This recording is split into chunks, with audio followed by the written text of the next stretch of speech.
Hello Jharkhand, welcome to learners craze education. आज के इस क्लास में देखेंगे इंग्लिश लैंग्वेज रिलेटेड क्वेश्चन ना। वीडियो का पार्ट नंबर 70 है। सारे पार्ट्स को विजिट जरूर कर लीजिएगा। Your exam is near. 30% लाना है सीजल वालों। एक्साइज, स्टेनो सब में यह लेक्चर काफ़ी ज़्यादा यह फायदेमंद होगा। कुछ स्टूडेंट्स का डाउट आ रहा था कि इंग्लिश जैसे दिक्कत हो रहा है, नहीं समझ में आ रहा है। तो इंग्लिश देखिए एक दिन में जो है सिर्फ ठीक नहीं होता है किसी का। ऐसा थोड़ी है कि मेरा एक दिन में ठीक हो गया, बचपन का प्यार था हमको तो उनसे मिल गया, ऐसा कुछ नहीं है। आपको मेहनत करना ही पड़ेगा इंग्लिश पर, तब जाकर ठीक होता है। कोई भी चीज़ जिस पर आप मेहनत नहीं करेंगे वो आपका ठीक हो ही नहीं सकता है कभी भी।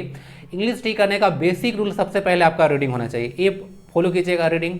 दूसरा है लिसनिंग। जो भी न्यूज़ आप सुनते हैं, ठीक है, न्यूज़ चाहे कोई भी प्रोग्राम है, उसको आप लोग अच्छे से सुना कीजिए। दूसरा बात है कि जब कोई चीज़ आप रीड कर लेते हैं उसके बाद लिसन कर लेते हैं तो ग्रामर का पोर्शन इंपॉर्टेंट हो जाता है, क्योंकि लैंग्वेज को शुद्ध आपको करेगा ग्रामर ही। और उसके बाद आप लोग अलॉट ऑफ क्वेश्चन को प्रैक्टिस कीजिए और फिर बताइएगा कि आपका ग्रामर जो ऐसे इंग्लिश ठीक हुआ या नहीं हुआ। तो इतना सारा स्टेप से आपको गो थ्रू होना होगा, तब जाकर इंग्लिश ठीक होगा। एक दिन में किसी का नहीं होता है, थोड़ा काम करना पड़ेगा। काम नहीं कीजिएगा तो रिजल्ट आपको नहीं मिलेगा। इनपुट दीजिएगा तभी आउटपुट आएगा, अदरवाइज ऐसे ही आउटपुट कुछ नहीं आएगा। ओके, तो इस बात का ध्यान रखिएगा। अगर बेसिक एकदम खराब है तो पेड कोर्स है जस्ट फॉर 399।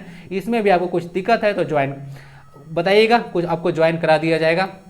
ओके, बहुत लोगों को तो मैं अगर देखिएगा तो मिनिमम प्राइस 0 रुपया में भी प्रोवाइड मैं करा चुका हूँ। ओके, तो इफ बट्स मत रखिए, दिक्कत है तो आप लोग ज्वाइन कर सकते हैं। एकदम बेसिक से मैं पढ़ाया हूँ। ओके, तो इसको देख लीजिए। बाकी एसएससी के चैनल का लिंक है, वहाँ भी अलॉट ऑफ क्वेश्चन का प्रैक्टिस कराया जाता है डेली, तो उसको आप लोग जरूर ज्वाइन कर लीजिएगा। ये क्वेश्चन है कि यह किस तरह का सेंटेंस है, इसका आंसर आप लोग दीजिएगा। पीडीएफ आपको टेलीग्राम पे मिलेगा और क्यूज भी स्टार्ट किया हो तो उसको ज्वाइन कर लीजिएगा ना। चैनल का नेम सर्च कीजिएगा, मिल जाएगा। Okay, then let's get up.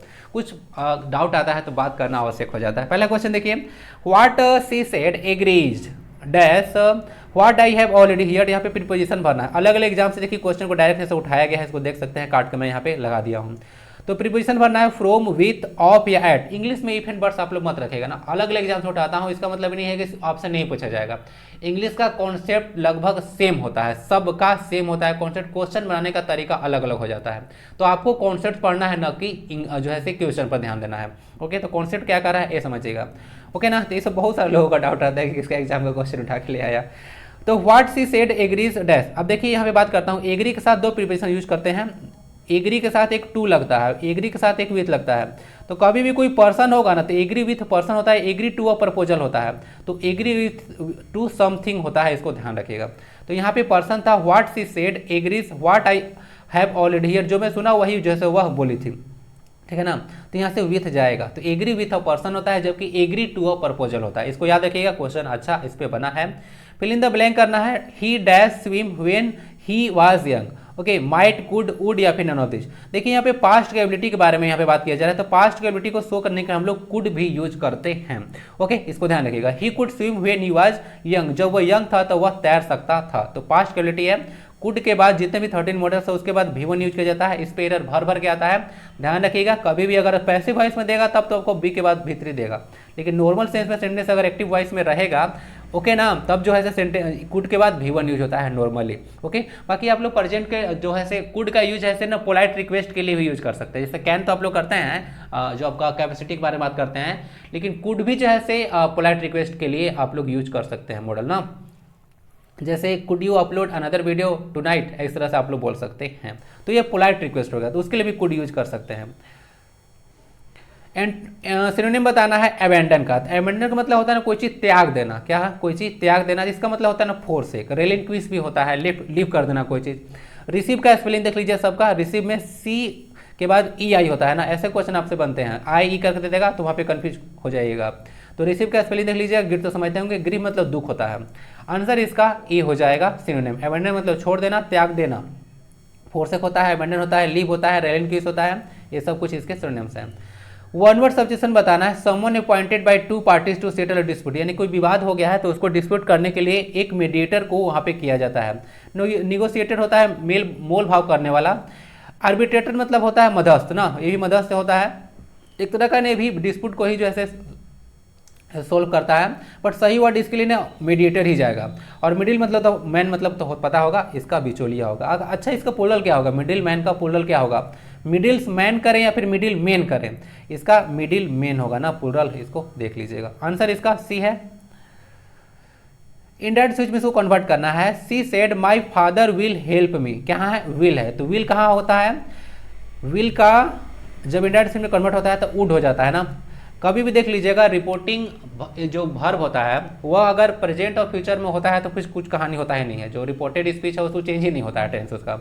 लेकिन अगर पास्ट में होता है तो अकॉर्डिंग टू रूल होता है, जैसे कि आपको पता होगा प्रेजेंट इंडेफिनिट का पास्ट इंडेफिनिट होता है, प्रेजेंट कंटीन्यूअस का पास्ट कंटीन्यूअस होता है, प्रेजेंट परफेक्ट का पास्ट परफेक्ट होता है, प्रेजेंट परफेक्ट कंटीन्यूअस का पास्ट परफेक्ट कंटीन्यूअस होता है। उसके बाद पास्ट इंडेफिनिट का जाता है पास्ट परफेक्ट में, पास्ट कंटीन्यूअस का जाता है पास्ट परफेक्ट कंटीन्यूअस में, और बाकी जो आप लोग देखे होंगे विल का वुड हो जाता है, सेल का शुड होता है, मे का माइट होता है, ये सब कन्वर्ट हो जाता है। तो इतना सारा रूल्स होता है टेंस कन्वर्जन का। तीसरा से ये देखिएगा सिंपल फ्यूचर टेंस है तो विल का वुड होगा ना, क्योंकि सेंटेंस टेंस यहाँ पे जो रिपोर्टिंग स्पीच है वह पास्ट में है। तो सब जगह देखिएगा ना तो ऑप्शन ऐसे ही कट जाएगा, विल कट गया, विल कट गया, विल कट गया, कुछ सोचना ही नहीं आपको, आंसर ऐसे ही मिल जाता है। तो कुछ कुछ छोटा छोटा चीज़ जो है आप लोग ध्यान रखिएगा तो ऐसे बन जाएगा। तो ओके ना। तो ज़्यादा टेंशन आप लोग लगता है कि इंग्लिश बहुत हार्ड है, तो बहुत ज़्यादा हार्ड नहीं है, आप लोग प्रैक्टिस नहीं किए हैं इसलिए हार्ड लगता है। मुझे तो हलवा लगता है इंग्लिश, कुछ कुछ चीज़ अभी भी लगता है टफ, जैसे कुछ कुछ वर्ड्स आ जाते हैं या कहीं पे कुछ ग्रामर का टेक्निकल चीज़ अगर दे देता है बुद्धि टाइप से तो वहाँ पे दिक्कत मुझे भी हो जाता है, बट ऑल इज सेट, ठीक है, अभी समझ में आ जाता है, थोड़ा ध्यान देता हूँ। तो Edward said he is dash European, क्या लगना चाहिए इसमें, एंड द और या फिर नॉन ऑफ दिस, इसमें आर्टिकल भरना है। तो यूरोपियन को पढ़िए जरा, यूरोपियन इसका प्रोनाउंसिएशन जो है यूरोपियन एक कॉन्सोनेंट साउंड वर्ड, इसके पहले ए लगेगा, तो ई देख कर मत चलाइएगा, उसका प्रोनाउंसिएशन आप लोग कर लीजिएगा। इंजीनियर के पहले क्या लगेगा, इंजीनियर, उसके पहले एन लगेगा, ठीक है। एमपी या एमएलए के पहले क्या लगता है, इसके पहले एन लगता है ना, एमपी या एमएलए के पहले आर्टिकल एन लगेगा, ओके ना, इसको ध्यान रखिएगा। ओके, ऑनेस्ट के पहले कौन सा आर्टिकल लगेगा बताइए, ऑनेस्ट के पहले कौन आर्टिकल लगेगा। मैं इसी तरह से आप लोग का इंग्लिश का आपको पता होगा, आप तो आज 17वां क्लास 17 नंबर का क्लास है, तो पहला क्लास आपको पढ़ाया था, ठीक है। तो उसमें भी एक स्टूडेंट पूछे थे कि ऑनेस्ट के पहले कौन सा आर्टिकल लगेगा, तो बताइए। तीसरा समय पढ़ाया था, उस पर लगभग हमको लगता है 65 के व्यू चला गया, तो आप लोग उसको चेकआउट किए कि नहीं जाके एक बार कर लीजिएगा, वीडियो वाला सेक्शन में जाइएगा, पॉपुलर सेक्शन करिएगा, सबसे पहले आपको खुलकर आ जाएगा, ओके। उसको देखेगा कि नहीं, आप लोग जरूर देखिएगा, जरूर देखिएगा पहले मैं कैसे पढ़ाता था, आपको पता चलेगा। Choose the correctly spelled word, correctly spelled word जैसा आपको बताना है, इसमें कौन सा है, अभी बताया था ना, रिसीव का स्पेलिंग उसी तरह से है, परसीव इस तरह से लिखा हुआ है तो सही स्पेलिंग ए होगा ना, परसीव CEI होता है, इसमें भी EI होता है। तो मैं बार बताता हूँ, कहीं भी EI रहे, IE अगर आ जाए, ओके, और उसके बाद ये आ जाए, AE आ जाए, और क्या डबल R आ जाए, डबल S आ जाए कहीं पे वर्ड्स में, तो देख लीजिएगा उस पर एरर बनता है, कहीं पे डबल T है ना, कहीं पे डबल P है, ओके, डबल L है, तो वहाँ पे एरर समझिए कि बनना ही बनना है आपको, तो ऐसे वर्ड्स आपको देते रहते हैं। The rise and fall of the tide are due to the lunar influence, देखिए इसमें क्या लगना चाहिए, इसमें लगेगा आपका बताना कि कहाँ पे एरर है, तो आर नहीं ईज होना चाहिए। देखिए अगर मान लेते हैं नॉर्मल तो रूल बोलता है सब्जेक्ट वर्ब एग्रीमेंट का कि दो नाउन जो है से अगर एंड से कनेक्ट हो तो वर्ब प्लूरल यूज करना है, लेकिन जब दो नाउन अगर एंड से कनेक्ट हो लेकिन कोई सिंगल पर्सन या सिंगल आइडिया को डिनोट करता है तब वहाँ पे हम लोग वर्ब को सिंगुलर यूज करते हैं। जैसे हम लोग बात करें rise and fall of tide, tide क्या होता है, चंद्रमा का जो ग्रेविटेशनल फोर्स होता है उसके चलते जो है जो समुद्र का पानी जैसे ऊपर उठता है उसी को आप लोग टाइड बोलते हैं। तो वह जो राइज एंड फॉल ऊपर उठना पानी का जो टाइड होता है ऊपर और नीचे जो जाता है वह लूनर इन्फ्लुएंस के चलते होता है, यानी कि चंद्रमा के चलते होता है, ठीक है। तो ये चीज़ यहाँ पे लिखा हुआ है। तो देखिए मैं बताया कि अगर ये जो राइज एंड फॉल है एक जो है कॉन्सेप्ट के बारे में बात कर रहा है, एक जो है सिंगुलर आइडिया के बारे में यहाँ पे बात कर रहा है, तो उस केस में वर्ब हम लोग जो है इज यूज करेंगे ना, तो आर जो है नहीं होना चाहिए, इज ड्यूटी होना चाहिए, समझ गए। तो इस तरह से कुछ होता है। और भी बहुत सारे नाउन जैसे कि हॉर्स एंड कैरेज है, ठीक है, घोड़ा आप लोग गाड़ी बोलते हैं तांगा, तो घोड़ा हॉर्स एंड कैरेज मतलब होता है तांगा होता है, नहीं कि घोड़ा और हम लोग जो है घाड़ी को अलग अलग देख रहे हैं, नहीं, एज ए यूनिट है, ठीक है, कि एक सिंगल चीज़ बात कर रहा है, अच्छा घोड़ा गाड़ी कोई एक चीज़ होता है, ठीक है, दो चीज़ से नहीं बना है, वो एक यूनिट है। तो कभी आपके माइंड में सिंगुलर कॉन्सेप्ट अगर हिट करेगा या कोई सिंगुलर पर्सन को डिनोट करेगा तो वहाँ पे इजी यूज किया जाता है। यह एक बहुत ही अच्छा कॉन्सेप्ट है। राइस एंड करी भी होता है, ब्रेड एंड बटर भी यूज किया जाता है, उसके बाद और क्या क्या होता है, ऑनर एंड ग्लोरी, और भी बहुत सारी चीज़ आपको देखने को मिलेगा। तो यहाँ पे इज ड्यू लगा लीजिएगा, इसी में एरर था। मैलिस का क्या होता है, मैलिस का मतलब होता है ना द्वेष, किसी से द्वेष रखना, ठीक है, उससे जलन करना, ईर्ष्या रखना, तो उसी को मैलिस बोलते हैं। तो इसका हो जाएगा गुडविल, यानी कि जो आपके लिए शुभ सोचता है, ठीक है, तो वो मैलिस हो गया। और स्पीसीज जो सोचता है उसके लिए बोलिएगा कि वो गुडविल है, और नहीं तो मैलिस मतलब द्वेष होता है।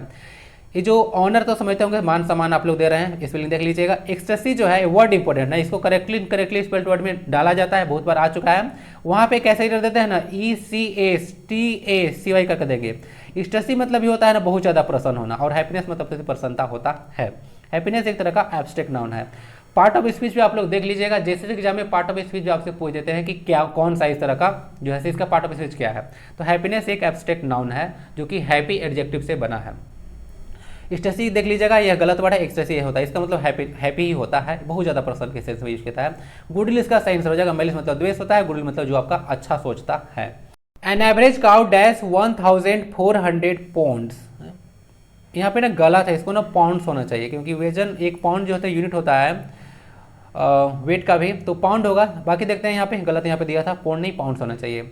एक एवरेज का क्या है, एक थर्ड पर्सन सिंगुलर नंबर है, इसके साथ आपको ACS यूज करना पड़ेगा, तो यहाँ पे ए लग जाएगा। वो वेट नहीं है, यहाँ पे वे इसको पढ़ेंगे ना, WEIGS है। वे मतलब तौलना होता है या किसी का वजन करना, तो एक वर्ब है ना जिसका V2 आपको वेट देखने को मिलेगा, WEIGHED वेट। तो इसको ऐसे पढ़ लीजिएगा, इसमें लोग काफ़ी कंफ्यूज हो जाते हैं। और इसका जो है से आप लोग थर्ड पर्सन सिंगुलर के साथ ACS लगाइएगा, तो WEIGH के साथ ES नहीं होगा, इसमें सिर्फ एस लगकर यह सिंगुलर बनता है, सिंगुलर बनता है। भर में जब ACS लगता है तो वह सिंगुलर बनता है, प्लूरल नहीं। नाउन का कहानी अलग है, समझ गए। इसको देख लीजिएगा, एक पाउंड में 454 ग्राम होता है ना, इसको देख लीजिएगा। आप लोग के खरीदते होंगे तो बोलता होगा कितना पाउंड का है। Identify the kind of sentence what a fool you are, what a fool you are, तो क्या होगा इसका, कौन सा सेंटेंस है, असर्टिव है, इंट्रोगेटिव, एक्सक्लेमेटरी या फिर इंपरेटिव। यह जो है से एक एक्सक्लेमेटरी सेंटेंस का एग्जाम्पल है, क्योंकि मार्क ऑफ इंट्रोगेशन लगा हुआ है। ओके, और ऐसा आपको ऑप्टेटिव सेंटेंस में भी देखने को मिल जाएगा, बट यहाँ पे यह एक्सक्लेमेटरी सेंटेंस का स्ट्रक्चर था। व्हाट, ए और एन के बाद एडजेक्टिव के पास सब्जेक्ट प्लस वर्ब, जो कि ये जो आता है इसी के अनुसार यह वर्ब आता है, तो ये स्ट्रक्चर पर यह बेस्ड है। ओके, सेंटेंस में आपको डिटेल में पढ़ाया था इसको। तो इंट्रोगेटिव सेंटेंस में तो क्वेश्चन मार्क होता है। इंपरेटिव सेंटेंस में कहीं भी ऑर्डर हो, रिक्वेस्ट हो, एडवाइस हो, सजेशन हो या कहीं भी प्रोहिबिशन हो, तो वहाँ पे इंपरेटिव सेंटेंस होता है ना। चलिए, असर्टिव में तो नॉर्मल आप लोग बात करते हैं, उसको असर्टिव बोलते हैं। तो आंसर इसका सी हो जाएगा, एक्सक्लेमेटरी सेंटेंस है। What a fool you are, direct speech में कन्वर्ट करना है, सेंटेंस इनडायरेक्ट में है। कौन सा टेंस से जरा पढ़िए जरा। He asked who lived next door, who lived यानी कि सब्जेक्ट के बाद यहाँ पे V2 यूज किया हुआ है, क्लियर है ना।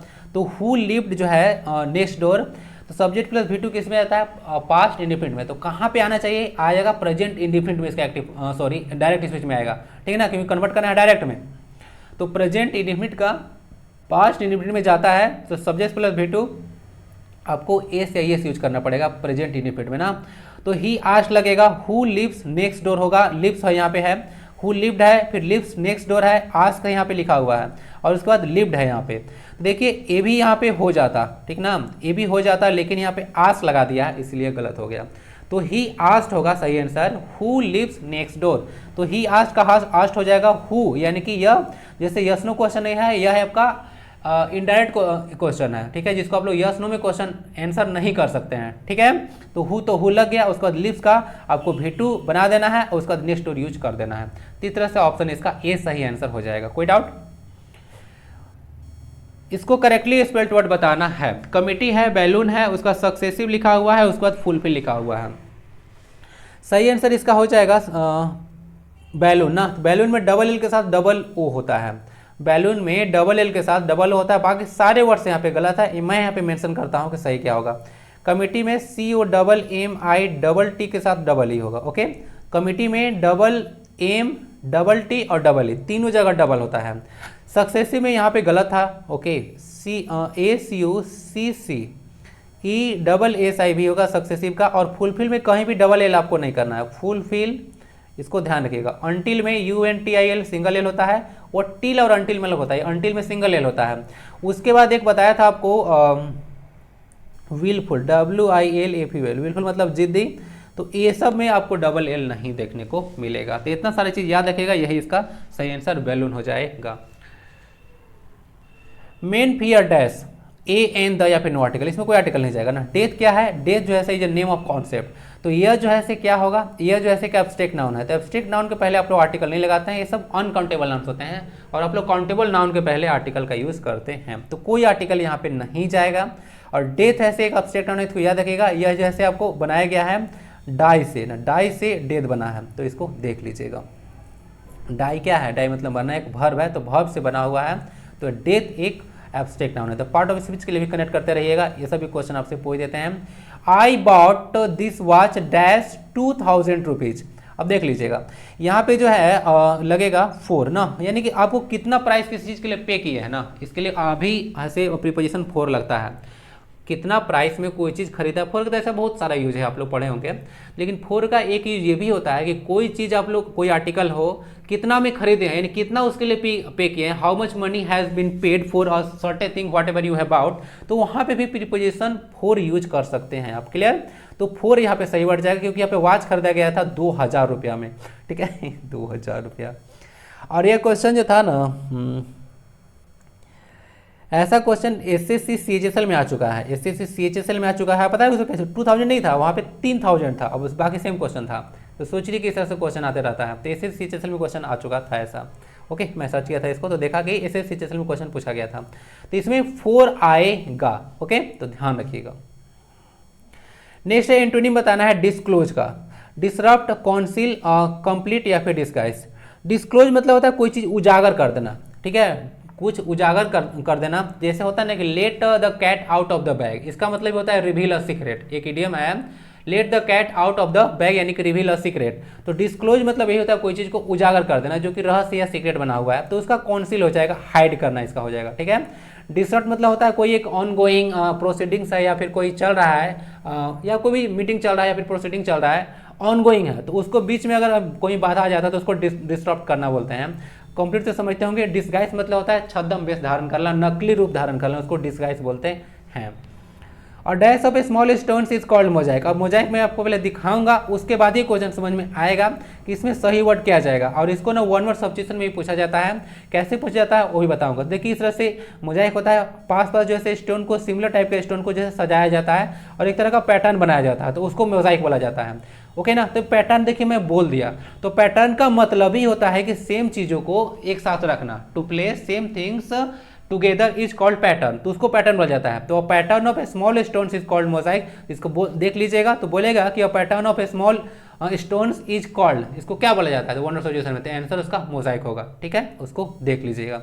तो आंसर इसका सी हो जाएगा, पैटर्न वर्ड सही जाएगा। पैटर्न मतलब सेम चीज़ों को पास पास रखना, उसके लिए एक पैटर्न बन जाता है, ठीक है।